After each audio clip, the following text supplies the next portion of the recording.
సాంబశివరెడ్డి గారు. బాగున్నారా? ఎల్లరైపు నేను చూసి రా.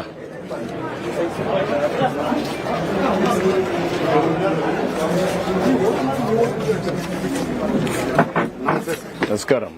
నమస్కారం అండి. బాగున్నారా?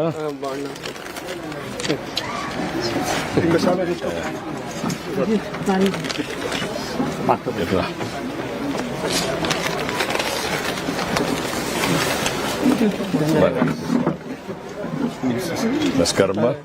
రండి, ఇవన్నీ ఫార్మాలిటీస్ వద్దులేండి. మీరు రండి. రా, నువ్వు కూర్చోండి. సంసరండి.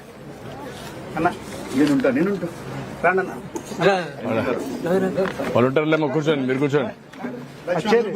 కూర్చోండి.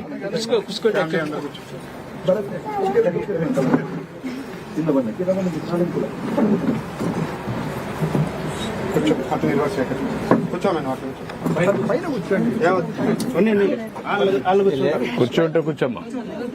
లేమా, కూర్చో. నువ్వు కూర్చో. పెద్దలు కూర్చో.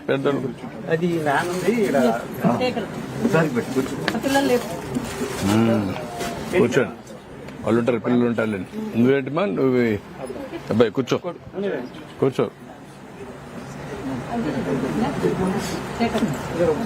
ఇద్దరు పిల్లలా? ఇద్దరు కొడుకులు సార్. మీ ఇద్దరున్నా? ఇట్రామ్మా, ఇట్రా. ఈ పక్కన అట్రా.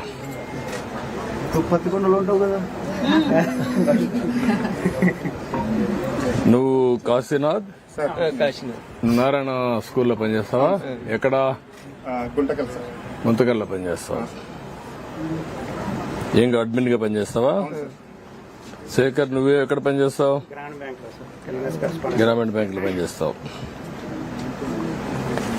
కూతురు వచ్చి లేదు, అక్కడ ఉంది, గుంతకల్లో ఉంది.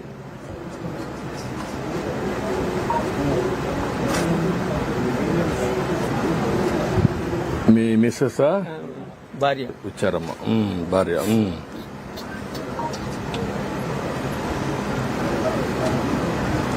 నువ్వు పోయిన సంవత్సరం వ్యవసాయం చేసావా? వ్యవసాయం చేసిన. ఏంటి, ఎంత సంపాదిస్తున్నావు వ్యవసాయంలో? ఏం లేదు సార్, అంతే. పెట్టుబడికి చాలకొస్తుంది. మందు ముట్లు పెరిమే, కూలీలు లేబర్స్ కూడా పెరిమే. 200, 300 అడుగుతారు ఒక మనిషికి. పెట్టుబడికి చాలకొస్తుంది. ఇప్పుడు నీకు పింఛన్ ఇచ్చాం. ఇచ్చినారు 2018 నుండి. నువ్వు మళ్ళా సీఎం అయిన తర్వాత మళ్ళా 4,000 ఇచ్చినారు. ఇప్పుడు 4,000 చేశాం. నా భార్యకి అభ్యాసం వస్తుంది 500 రూపాయలు. 500 వస్తుంది. ఓకే, 4,500తో మా జీవనం. పిల్లలు ఇద్దరు పని చేసుకుంటారు కాబట్టి కొంచెం వాళ్ళు చేసుకుంటున్నారు. ఇప్పుడు నీకు బోర్ కావాలన్నా బోర్ ఇస్తే